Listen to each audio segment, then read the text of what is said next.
Hello, everyone. This is a replay of the Beginner's Special Interest Group meeting that I did in February of 2020. All opinions in here are my own. They are not of the club or any of the manufacturers, most definitely. So it's basically about selecting and using a new telescope for beginners and delving a little bit into some more advanced topics, and also what accessories are very useful. So let's get started. First off, a joke. I'll just skip over this one. So generally, there are different types of telescopes, and each type has different characteristics. There are refractor telescopes, as shown in the upper left corner of this. That's the typical one with a lens on the front end and the eyepiece on the back end. Newtonian reflectors, named after Sir Isaac Newton, the inventor of them, are fairly simple in concept. The lower right-hand corner is an example of one where it has a large concave mirror at the back of the optical tube, in this particular case a open truss tube, and then that reflects back to a secondary mirror that's a flat one that pushes the image out to the side so you can view it. Compound telescopes are a little bit more complicated. They have a number of corrector plates and lenses and mirrors and things that allow us to work with a shorter optical path. So let's take a look at each one of those general types of scopes. So first, the Newtonian design. That's, as I mentioned before, it's an open tube. It can gather dust, and you can have a fair amount of dust appear on the mirror. Fortunately, that doesn't seem to affect images too much. They are bulky. They're large usually, but they are lightweight because it's primarily an open tube with only a mirror on the back end. There are two optical surfaces, the primary mirror at the back end or the bottom of the optical tube, and then the secondary mirror, which is a small elliptical shaped flat mirror that is up at the top end of the tube. So two surfaces, very simple. You don't have to have glass that has no aberrations throughout it or anything like that. They do have a shorter focusing range than some other types of scopes, so it makes them a little bit more difficult for imaging, but they're very good optical scopes. And they do require the most frequent collimation or optical alignment of any of the general telescope types. But those of us that use Dobsonian style scopes or Newtonian style scopes get used to that pretty quickly. So this is a picture of the optical path. You can see the light comes in from the left side, reaches that concave mirror on the right-hand side at the bottom of the optical tube, where it's concentrated down to this elliptical secondary mirror, and then that puts it out through the eyepiece, which is on the side of the scope. So as you can see, the eyepiece is actually toward the front end of the telescope. The next design is a refractor design. This is the typical spyglass type design. Now, one characteristic of the refractor design is that it's a really good one with very minimal diffraction, and generally are very good. You can get cheap scopes that aren't very good, but generally refractors are the ones that people want. These are basically a closed tube because they have the lens on the front end and an eyepiece on the back end. It is open at the focuser end unless you have the plug in there, or the diagonal in there, or an eyepiece in there. There are different designs, achromatic, apochromatic, and just plain old designs. What this about is the number of and types of lenses at the front end of it. Because if you took a lens cross section, it'd look like a prism, and like a prism, a lens refracts different wavelengths of lights a little bit differently, so the different colors come to a focus at different spots in the focal plane. Well, the problem with that is that causes color fringing. So if you only have a single lens, you're going to have a fair amount of color fringing. If you have an achromatic design, which uses two lenses of a special type to reduce the amount of refraction, differences in refraction for the different colors. And then the apochromatic, it does that even better. Typically an achromat has two lenses, and apochromatic design has three lenses, all together stacked up at the front end. Nice thing about these is there's very little to no diffraction because there's no central obstruction. So that has two advantages in that there's nothing to block the light path, and that improves the contrast, that improves the lack of diffraction, that just makes it generally look really nice. Because it is a sealed tube, basically, it almost never needs collimation. That lens is mounted very cleanly and very securely into the front end of the scope.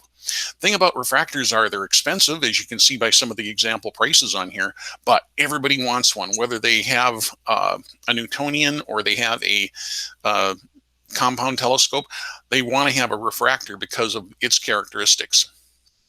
I'll look at its light path. This one actually is showing a three lens, so it's a apochromatic design. So you can see there are three lenses stacked together at the front end of the tube on the left, and then the light path goes out the back end of the tube, and there, for comfort of viewing, there's a diagonal, and then that goes out through the eyepiece. So typically on a refractor, the eyepiece is at the back end of the telescope. The third general type of scopes are compound telescopes. Schmidt-Cassegrain and Maksutov-Cassegrain designs are the typical types. There are pictures of both. On the right, there are two Maksutov-Cassegrain designs, and on the left, there are two Schmidt-Cassegrain designs. The overall characteristics of these are that they're much shorter. They're a closed tube, again, open only at the focuser at the back end. They're a short physical length because it's a folded light path. However, even though they're a short physical length, they're a very long focal ratio and a very long focal length, a surprisingly long focal length for the physical length of the tube. They do have a rather large central obstruction. It's larger on the Schmidt-Cassegrain design than it is on the Maksutov-Cassegrain design, but it's still a fairly large central obstruction on both of them, and that does affect the contrast and diffraction. It does have a very wide focusing range, which makes it very nice for imaging. It does have, as I said before, a folded light path. And the nice part about it is it doesn't require collimation too often, and again, optical alignment very often. And the only thing that's needed for optical alignment on the Schmidt-Cassegrains especially is adjusting the secondary mirror at the front end. And I'll show you the light path. So this is a particular picture of a Maksutov-Cassegrain. This shows the Mac, a Schmidt-Cassegrain calls it a corrector plate. The Maksutov-Cassegrain calls it a different name, and I'm drawing a blank on it, so I'll leave it alone right now. But anyway, that does affect the light coming in. And then it goes to a concave mirror, primary mirror at the back end.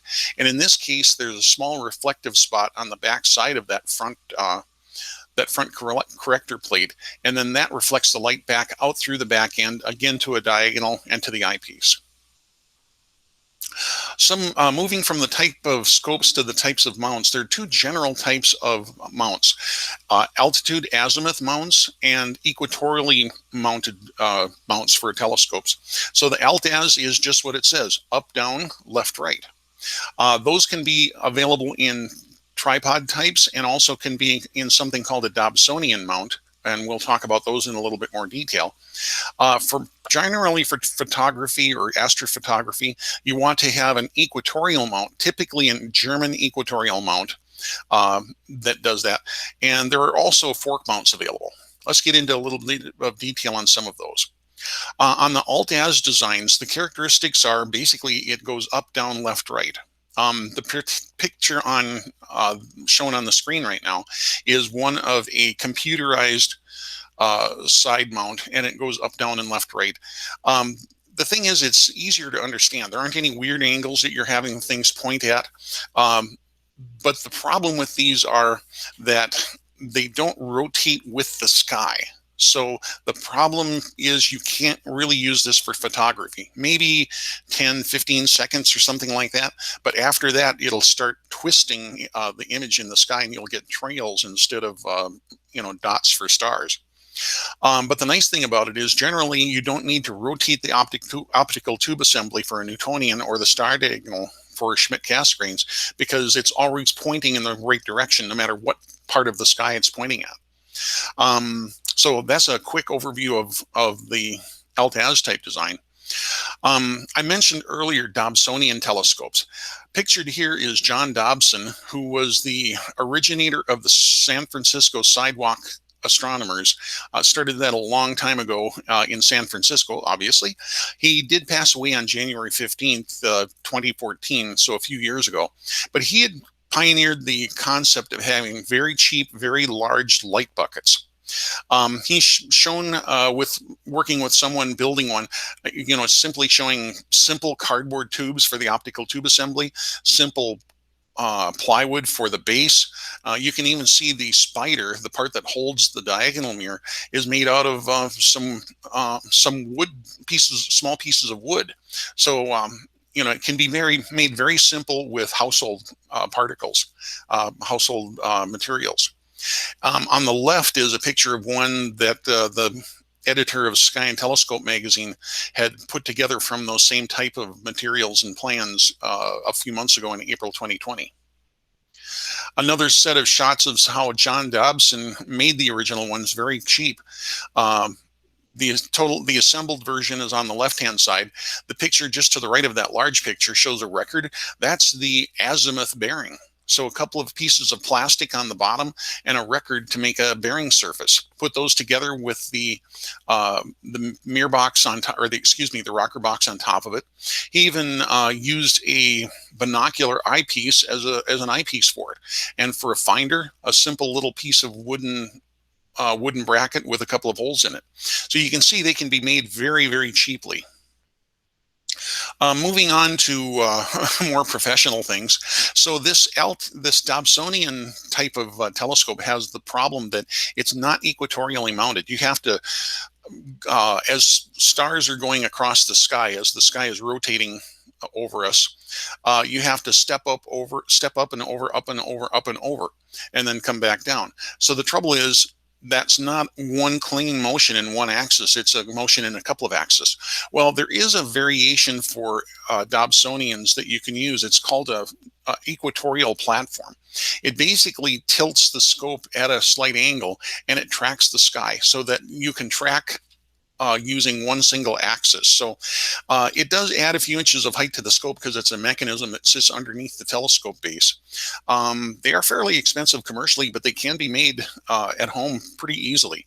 It helps with viewing and tracking the objects, but it doesn't help that well with astrophotography because it is often a little bit shaky. Moving on to ones that work for astrophotography, the German equatorial design, some of the characteristics of these are they're quite a bit heavier. You can see the two models I have for examples here. That Ioptron one, it can hold 30 pounds of telescope plus finder scope plus cameras and as a payload, and it's about $1,200. Kind of on the very, very high end, the software BSIG Paramount mount has a 90-pound payload, and it's rather more expensive. So these things are rock solid and they track the sky very, very well. And this is what's necessary for some serious imaging. They are heavy, they are a little bit more cumbersome to store, and also because they have the axis running through them pointing toward north, it's at an angle. You can see this, the axis is pointing toward north. That's the right ascension axis, and then the declination axis is the other turn. So you have to have things at an angle. So it's not as intuitive. The scope and the counterweight shaft move at weird angles, but it does track the sky very, very well. And quite often they are computerized, although less expensive ones don't have to be. Moving on to scopes that are generally sold as a set with the mount and the telescope together are fork designs. This is most commonly seen on Schmidt-Cassegrains, as you can see on all three of these examples. These can be set up as altitude azimuth, as is shown here, or they could be set up as equatorial using something called an equatorial wedge. They can be a little bit bulky, especially you have the models like shown on the right that have two arms on them. But the advantage is there's no counterweight shaft and there's no large counterweight. And again, they are generally sold as an integrated system and they are generally computerized. Although older models or some lower cost models don't have to be computerized. To adapt a fork mount to become equatorially mounted instead of alt-az mounted, you have an equatorial wedge, and it's simply a thing that tilts it up. At Minnesota, our latitude is 45 degrees, so it tilts the scope up at 45 degrees. And basically it allows that scope to track in one axis only. So it helps out. So that does help allow you to do some astrophotography with that. So there's a lot of things to consider, a lot of things to ask yourself when you're looking at buying a first scope. What do you want to do? Do you want to just observe, or do you want to do something with astrophotography? And if you're observing, do you just want to look at solar system objects, or do you want to look at deep sky objects? A bigger thing is budget. Have you made your decision that you're committed to the hobby, or are you just kind of checking it out at this point and want to go cheap? Does the first scope have to be your only scope? You'll find that a number of dedicated astronomers will often have 2 or 3 or 4 different scopes, or even more, and quite often different types of scope for different characteristics and different viewing sessions. So, does this have to be your only scope, or are you allowing yourself a little bit of money to try out something, and then you may try it a little bit later? Another thing to make sure that you accommodate for in your budget is to get accessories, because you can buy the scope, but you do need some things to make it work with you. So let's take a look at a couple of inexpensive scopes. This one's called the Celestron Power Seeker 127 EQ. Those numbers mean it's 127 millimeter, or 5 inches in diameter, for the primary mirror. And EQ means it's on an equatorial mount. Now, this is an example of a very low cost, lightweight equatorial mount. It has a 1,000 millimeter focal length. Now, if you take a look at this thing, that optical tube is only 20 inches long, or much less than that 39 inches that the 1,000 millimeter equates to. So how did they do this? Well, there's actually there's a corrector lens inside the focuser tube. And that corrector lens optically lengthens out the focal length of the scope. Good thing is it makes it so it can come to focus, and it makes it a longer focal length. But the bad thing is it is a horrible design. Do not buy one of these. If you buy one and you decide you don't want it, don't give it to someone, because you're going to disappoint someone else, because they're a very bad optical design. Companion to that is a Celestron Power Seeker 70 EQ. So this is another starter scope, relatively inexpensive. This one's a 70 millimeter refracting telescope with a 700 millimeter focal length. And notice that the focal length is about the length of the optical tube itself. So that matches up. That makes sense. It comes with a 5x24 finder scope, which is that little finder scope on the top, just in front of the eyepiece. Is fairly useless. We'll talk about accessories and different types of finders a little bit later. Now, the interesting thing about these is the optical tube assembly itself isn't actually bad. It's really the fact that it's on a very lightweight, very shaky mount that makes it very hard to find objects and track objects. So that's generally the problem with most of these department store type telescopes, or Amazon type telescopes, really, is that they come with too light of a mount, and it's too shaky, it's too hard to track, it's too hard to get onto the object, and it just really is frustrating. If you can get the optical tube itself without the mount and put it on a more robust mount, it actually isn't bad. So one example of that, again, I just mentioned this Celestron Power Seeker 70 EQ. I said not to buy it, but guess what? In 2017, I bought one. This is a picture of my daughter we're out in Wyoming at the eclipse in August 2017. And we use this scope with something that's a home built thing called a sun funnel. If you notice by her elbow there, instead of having an eyepiece on it, it has a little projector screen, a rear projection screen. So that's a picture of the eclipse in a partial phase at the time. And this worked very well for that purpose. It's a single purpose. I didn't want to actually chance destroying a more expensive telescope. So it's an inexpensive scope that has the sun going right into it and projecting its image onto that screen. So anyway, you can consider those for that sort of thing. But for actual dark sky use, I'd recommend against it. So again, different types of beginner telescopes to avoid and why. The Jones Bird style Newtonian reflectors. A couple of examples here, but that's that one that has a very short optical tube length as compared to its focal length. And it has that corrector lens inside the focus tube. That's called a Jones Bird's design. Try to avoid that at all costs. In general, small department store or Amazon reflectors on anything on a cheap altitude azimuth mount. Here's an example of a Meade Polaris 130 EQ. Small department store reflectors on cheap equatorial mounts, so the one that I just had on the screen in that past slide. So basically, low-cost mounts are the worst killer of low-cost telescopes. However, if you've already bought one, there is hope.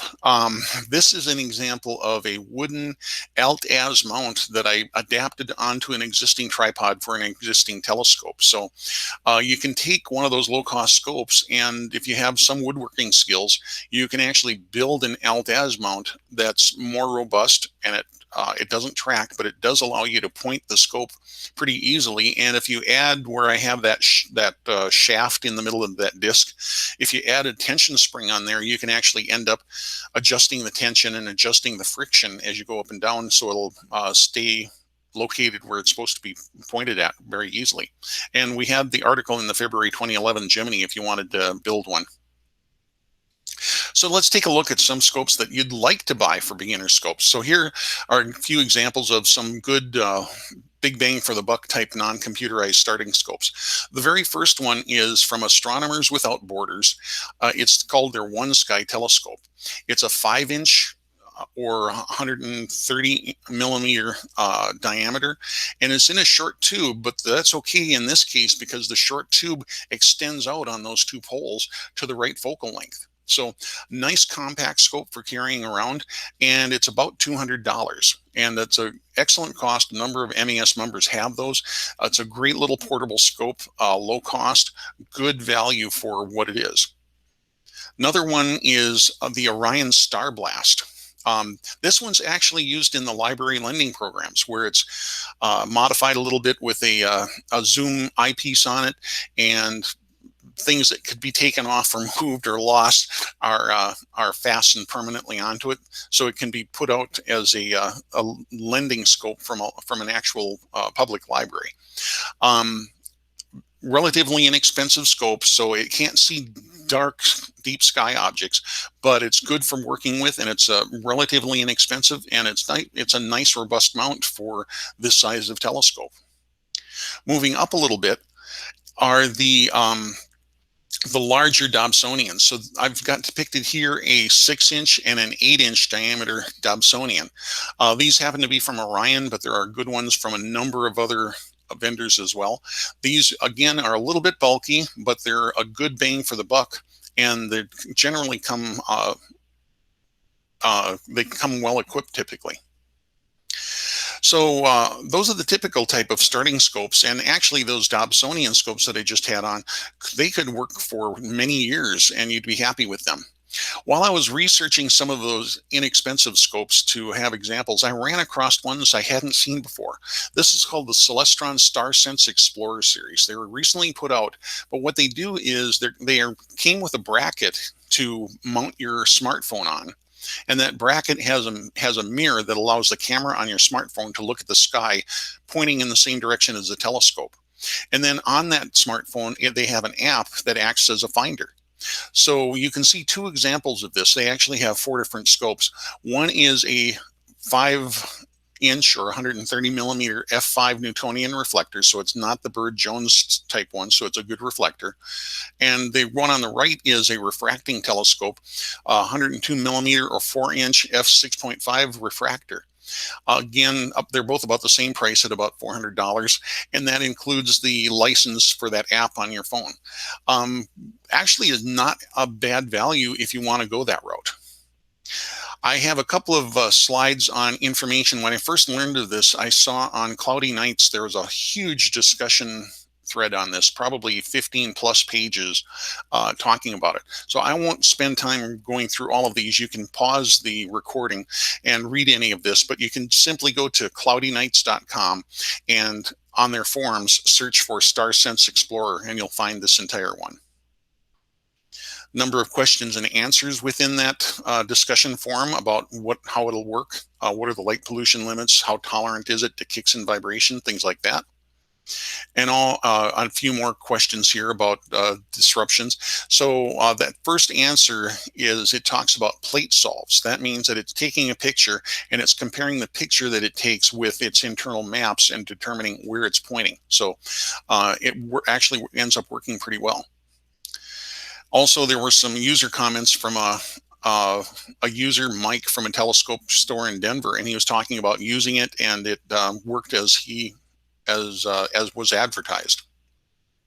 So this StarSense Explorer also has two smaller telescopes. On the left is a refractor type. It's an 80 millimeter refractor tube with a very lightweight alt-az mount. The right side is one of those 114 millimeter Burr-Jones Newtonian reflectors. So the one on the right, I would avoid at all costs, at least unless you're going to use pieces of this and not use the optical tube itself. But really, it's on a shaky mount, and it's not a very good optical design for that reflector. Now, having said all of that, I actually myself, after I read about this, I purchased the LT80AZ, the refractor version, and I found out that the optical tube assembly itself is pretty decent for the price. The bracket is very robustly built. The application works very well. And what I did was I mounted it, I made an adapter to mount it to my larger telescope. So I'm using the bracket, the smartphone app, and my own telescope. And I also took the optical tube assembly, took it off of this very shaky mount, and put a dovetail on it so I can put it on a more robust mount. And with those two pieces of that, I'm happy with that piece. However, the mount itself is useless, and that's about where that's at. So moving up a little bit, if you don't want to go with the low-cost reflector type of direction, and you want to have a computerized scope, these are some typical low to mid-range computerized Schmidt-Cassegrains. On the left is a Celestron 8SE or 6SE, a 6-inch or an 8-inch Schmidt-Cassegrain. The middle is a mid 8-inch Schmidt-Cassegrain, and on the right is a 6-inch or an 8-inch Celestron Schmidt-Cassegrain on an equatorial mount called the Advanced VX equatorial mount. So you can see prices go up a little bit when you get to this point, but this is the point where you can start considering doing some rudimentary imaging with it, and it's also provides some pretty good portability. Moving back to talk about some of the Dobsonian designs. So Dobsonians generally don't have go-to capabilities. If you had a large one like this truss tube Dobsonian there, or one of the other scopes, you could do something like that StarSense Explorer if you're handy at adapting existing things for a different purpose. Or you can purchase what are called digital setting circles, DSCs. Here are a couple of examples. The one in the middle in that with a white background is called a Sky Commander. The one to the right of it with the red screen is called a Nexus DSC. The one to the right of that that says Wildcard on it, that's an Argo Navis. That's the higher end digital setting circle computer. So that plus the encoders that are in that gray background picture to the left of the Sky Commander, those provide the encoders for determining where the scope is pointing in altitude and azimuth, and feeding that information to the computer so that it can tell you how to point the scope. So you can use it as a push-to type of thing, or if you want on larger telescopes, especially like that large truss tube Dobsonian shown to the left, you can add something called a servo cat, which provides servos drive to allow it to be not only computerized, but also to be a full go-to system. So the Argo Navis and the ServoCAT is what the MAS has on all of our larger scopes. We have a system set up on the 24-inch Starmaster at Cherry Grove. We have that set up on the 20-inch Obsession telescope at Eagle Lake, and we also have the same setup on the 25 and the 30-inch Obsession telescopes at Long Lake Conservation Center. So that's a little bit on scopes and getting into some of the accessories. Let's take a look at what accessories you need to start out with and which ones can be put off till a little bit later. So here's the list of accessories that I like to consider. So let's first take a look at eyepieces. So eyepieces can be a large wallet drain depending on how many you get and what quality you get. What I have depicted here are the typical starting out eyepieces and can work for a very long time. These are Plossls. The consideration is these have they're a good value for what they cost. They are a 4-element in 2-group design.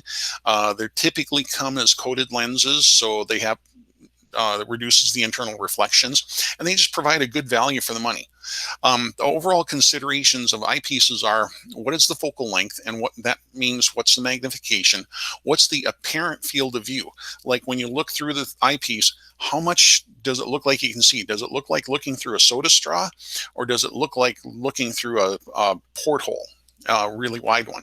Another consideration is eye relief, which is how far away the eye lens can be from your eye and still provide a view, and also the exit pupil. We'll talk about those considerations in a second.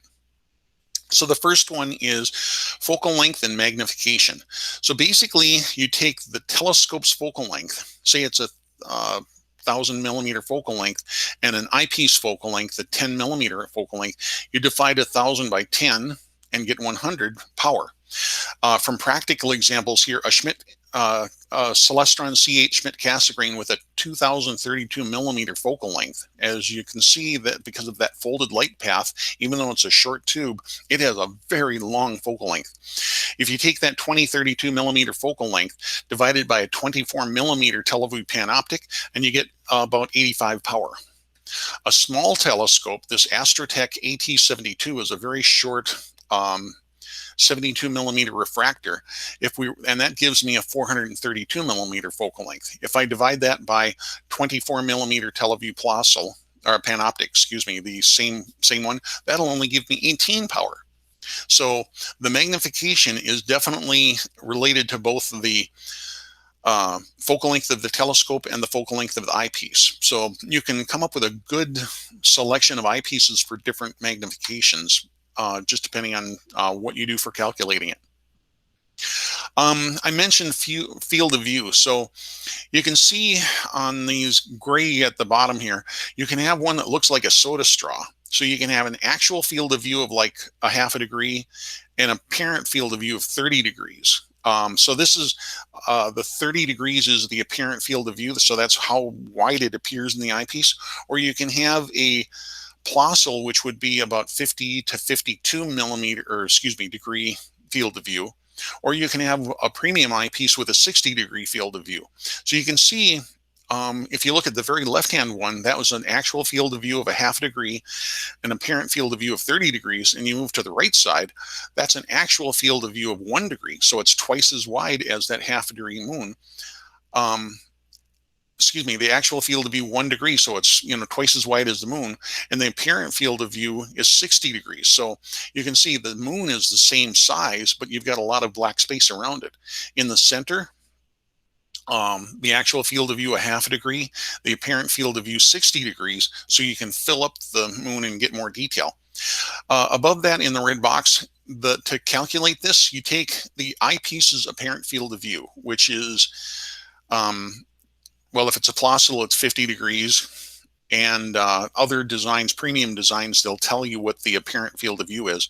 And you divide that by the magnification to determine what the true field of view is. So again, using that same Celestron C8 optical tube and the Astrotech 72 refractor tube. So we put a 24 millimeter panoptic in there. 68 degree is the apparent field of view, divided by 84.6 power is 1.01 true field of view. So we see 1.01 degrees of the sky. Again, that little short focal length AT72, that same 24 millimeter panoptic, 68 degree apparent again still, divided by 18 power is 3.7 degree field of view. So that's almost the field of view of a binocular, kind of a high power binocular. Third thing to consider is eye relief. This isn't a big deal if you don't have glasses, but if you do have glasses, think of that illustration in the bottom that you've got to have your eyeglass lens in between you and that eyepiece. So if there's not enough room for your eyeglasses to go between that, you've got too short of a eye relief. For Plossl eyepieces, the longer focal lengths, the 18, 20, 24, 25, 30 degree, excuse me, millimeters. Sorry about that. The anything from 18 to 30 millimeter focal length, they have enough field eye relief to work with you. If you get down to 4 or 6 or 8 millimeter focal length on those eyepieces, the eye lens is smaller, and also the eye relief is much smaller too. So short focal length Plossels may have a problem. For the more premium eyepieces, you have to take a look at what all of the calculations are for the specific eyepiece. Another one to consider is exit pupil. How wide is that beam of light coming out of the eyepiece going into your eye? If you're over 50 or so, the maximum amount that your pupil can dilate is on the order of 4 to 5, possibly 6 millimeters. Well, if you have something that puts out 8 millimeters of light, a beam of light that's 8 millimeters wide, a lot of that's falling on your iris and it's going to waste. So take a looking at these numbers again. You can see 2.4 millimeter is well within that, so you get a good view. You don't waste any light. And with the Panoptic in the AT72, that's 4 millimeters, so that's right at the edge. So looking at some eyepieces that we actually have in our inventory in the MAS, and in a couple of telescopes we use at the MAS, you can see an example.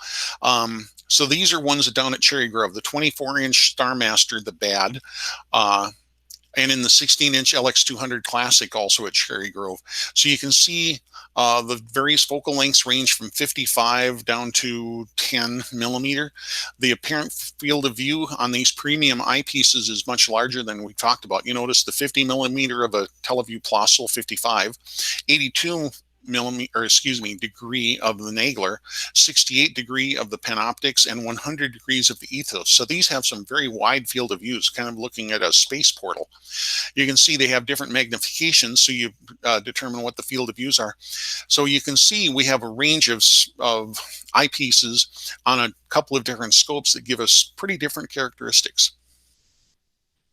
So looking at some of those premium eyepieces, I've mentioned TeleVue. Most of the MAS premium eyepieces are TeleVues at all of the observing sites, either Naglers or Panoptics or Ethos, or not too many Delos or Delights. But they're a proprietary design, and they have a very wide apparent field of view. There are other good ones out there, Explorer Scientific, quite a few different brands out there, Pentax, Stellar View, Bader, Vixen, quite a few others. So eyepieces can become a drain on the wallet, and you have to get pretty careful about selecting the eyepieces unless you want to spend a huge amount of money. But they're definitely worth it, because you can't, even with a bad telescope, if you put a good eyepiece in it, you'll see a lot more than you can with a good telescope with a bad eyepiece in it. Moving on to the optical finder scopes. So up at the upper left-hand corner is the typical finder scope that comes with relatively inexpensive scopes. It's a 6 power by 30 millimeter one. It's a fairly small amount. 6 power and 30 millimeter objective lens gives you a pretty decent view, but it's a little bit hard to find things. Generally, people will graduate on to larger finder scopes. You can see the lower left, Stellar View 9 by 50, an Orion 9 by 50, and even a less expensive 6 by 30 right angle one. So these, instead of having to hunker down and look along the optical path of the scope, you can have these right angle ones, either correct image or not correct image. These are all happen to be correct image ones that as you move the scope up in the sky, the image goes up instead of going the opposite direction like a refracting telescope normally goes. But anyway, these can help quite a bit in your viewing. One of the things I recommend is to first get some kind of a zero power finder. If you have a larger telescope on the right-hand side, that thing's called a Telrad. And basically, you can see the reticle pattern in the middle of this slide that shows, you'll see this red pattern projected in light on the sky. As you look through that window, you'll see that projected on the sky. So no magnification, but it allows you to keep both eyes open, have your head a foot or so behind the thing, and just line up this pattern on the sky.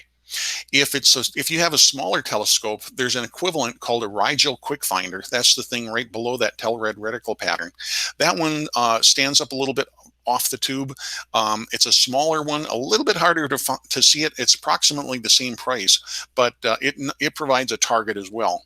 Moving to the left, you'll see two different styles of red dot finders. So these are similar to the red dot finder that you'll find on some BB guns and some 22s and things like that. But basically, you look through that little window and it projects a red dot on the sky. Sometimes they're called Mars finders too, because Mars looks often like a red dot.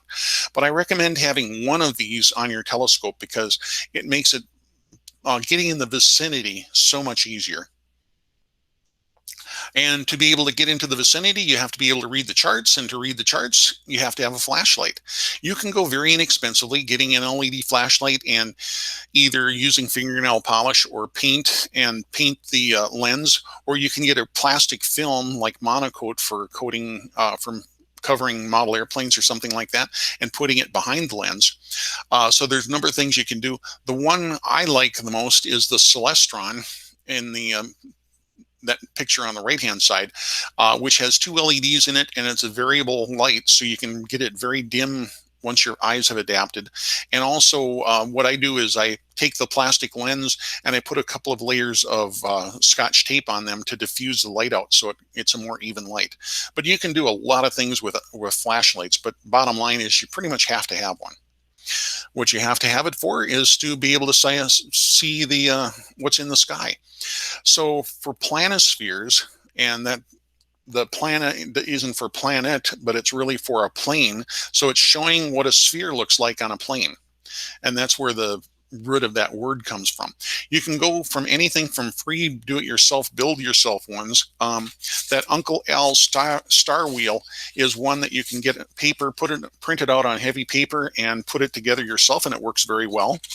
Or if you want something that's already set up for the particular time and gives you some additional guides, the evening sky map, skymaps.com, is printed every month. And the nice part about it, because it's every month for every year, the planets, because they move around in the different sky, they don't show up on normal planispheres, but the evening sky map, it shows where the planets are going to be for that month.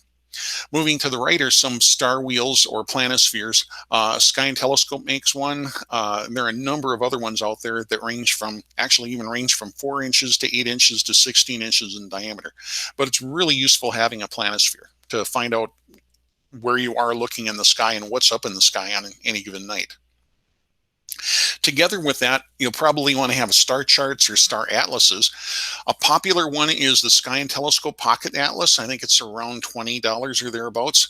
Another book that's really good is Objects in the Heavens. And if you don't want to spend much money, on the MAS Beginner SIG forum, we have a number of links. And the link to the Mag 7 Star Atlas, which is in cloudy nights.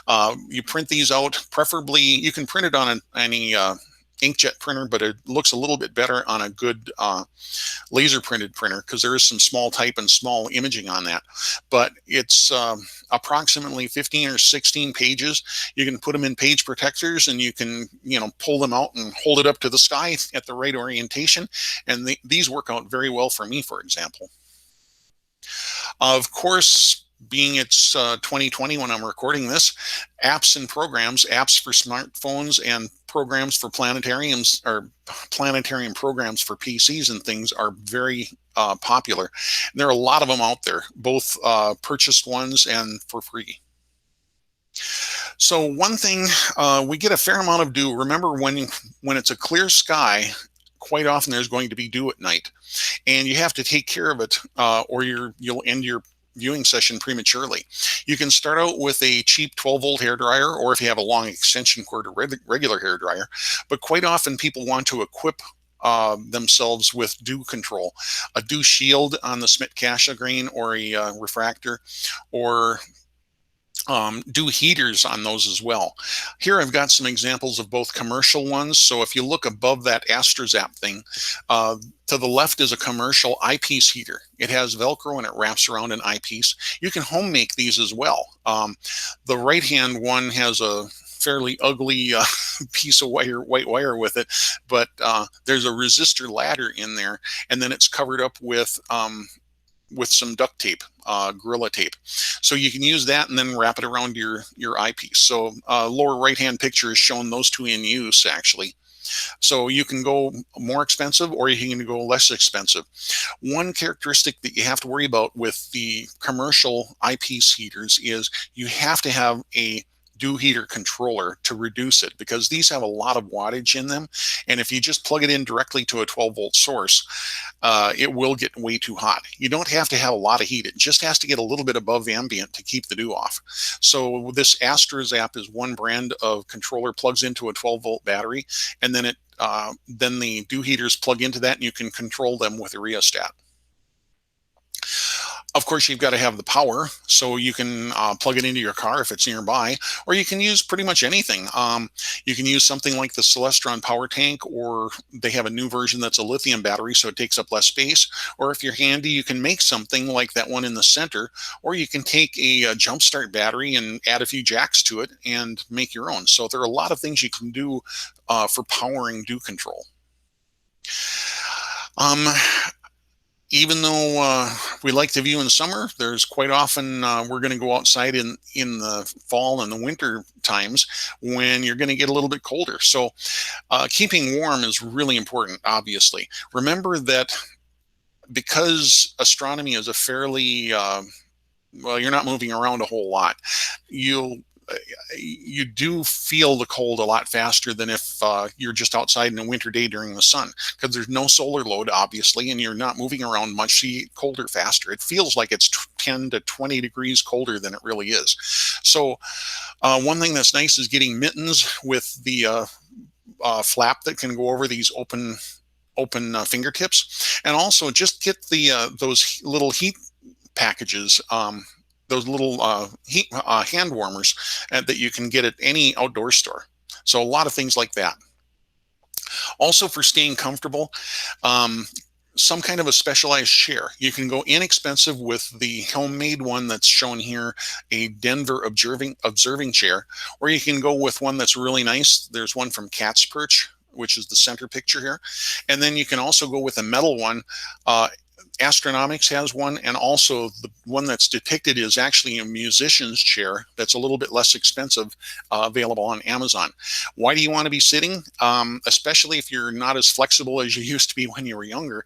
Sitting means you're going to stay steady, which means a steadier view, and you can see more. It's almost like getting another couple of inches of aperture by being able to be steady sitting there in comfort looking at the objects you're looking at. Another thing about staying comfortable is dealing with mosquitoes, but the good thing is they generally only seem to happen perhaps the first hour after sunset.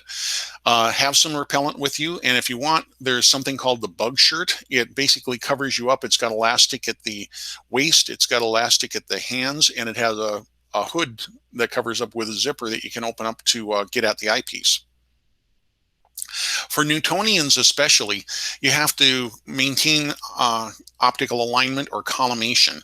Now, there are a number of tools for this. In the center is the most used tool. It's a LaserMate, is the Orion brand, but it's available in a number of brands too. But basically, it's a laser pointer in a housing that fits in the eyepiece, in the eyepiece focuser. So basically, it shines a laser beam down the middle of the tube so you can align the secondary and then align the primary and make sure that it's all together. The upper right hand corner of this shows an optical tube, which is the way that we did it in the past before we had the lasers. The lower left hand corner shows augmenting that laser with something called a Barlow laser collimation system. That little white disc with the dot in the middle of it, that dot is actually a lens. It's a Barlow lens, and it magnetically hooks to the bottom side of that 2-inch laser collimator. And instead of having a laser beam coming back from the primary, it sends back a reflection of basically the shadow of the center spot on your primary. So you center that up, and it's much easier to do, and it's much more accurate. The lower right hand corner of this is showing the typical old-fashioned collimation using the sight tube. But with Newtonians, it's really important, and you can use the laser collimators and the sight tubes. Schmidt-Cassegrains, you don't have to do it nearly as often, but you have to do it a little bit differently. You cannot use a laser. You have to do star collimation. So there are artificial stars available out there, or you can do it with a real star at night. If you want to do it during the day, obviously, you'd have to use an artificial star, which can range from a flashlight with a metal disc in the front where the lens is with one little hole poked through it, so it's a very narrow beam, to it could be also a silver Christmas tree bulb mounted quite a ways away with a light shining on it. So you're looking at that reflection of the light in that Christmas tree bulb. So there are a lot of different things you can do to adjust to generate the light source for a Schmidt-Cassegrain collimation. But no matter what, you want to have good collimation, because if it's not collimated, you're going to get fuzzy views, maybe even coma. It's just not going to be a good observing experience. Also, keeping things clean. So there are a lot of things you can do for keeping eyeglasses. You can use this lens pen, which is designed for eyeglasses, but it also works on on the eyepieces. The lens wipes that are for eyeglasses, you can use those on the eyepiece surfaces and things like that. For Newtonian telescopes, again, I mentioned, because they're an optical tube that's open, you can get a lot of dust on it, but once every year or 2 years or thereabouts, you have to clean it to get the big chunks off it, minimum. The materials for that are pretty inexpensive and very readily available. A couple of gallons of distilled water and a little bit of Dawn dish soap and some cotton balls. Have 1 gallon of the distilled water and put a couple of drops in it for getting that. You wash it off and you use the cotton balls to just kind of wipe the dirt off. And you do that until it's clean, and then you rinse it with pure distilled water. For Schmidt-Cassegrain corrector plates, generally they're a closed tube, so the primary inside is no problem. It doesn't get dirty, but the corrector plate can get dirty, and that can be a little bit intimidating. Well, there's something called Eclipse optic cleaning fluid, which evaporates very, very fast. So you use that along with something called a PEC pad, which is a very nice ultra soft lint-free cloth. You wet the PEC pad, wipe it very lightly on the thing, and clean off the corrector plate. Again, these don't have to be done very often. You can get by with a fair amount of dirt, but if you have something that looks like it's going to stain it or something, it's a good idea to clean it. But these are the good materials to do that. Past that, keeping organized. Now, this is a very open-ended part of the discussion. You can do a lot of different things to keep things organized. You can have one of those big carrying cases. You can just have individual boxes. You can do a lot of things, but have an inventory list, have a packing checklist, most especially so you don't forget something, and have a few, places for some spare parts and accessories. In helping that and keeping things running, it's nice to grab a few spare lens caps. You can buy them sometimes at stores, but one place that's good is iCaps.com or something like that. I've got that in a following slide. Also, some spare screws. One place I like a lot is Scope Stuff, where he has a lot of things. It's not a very pretty website, but he has a lot of accessories available.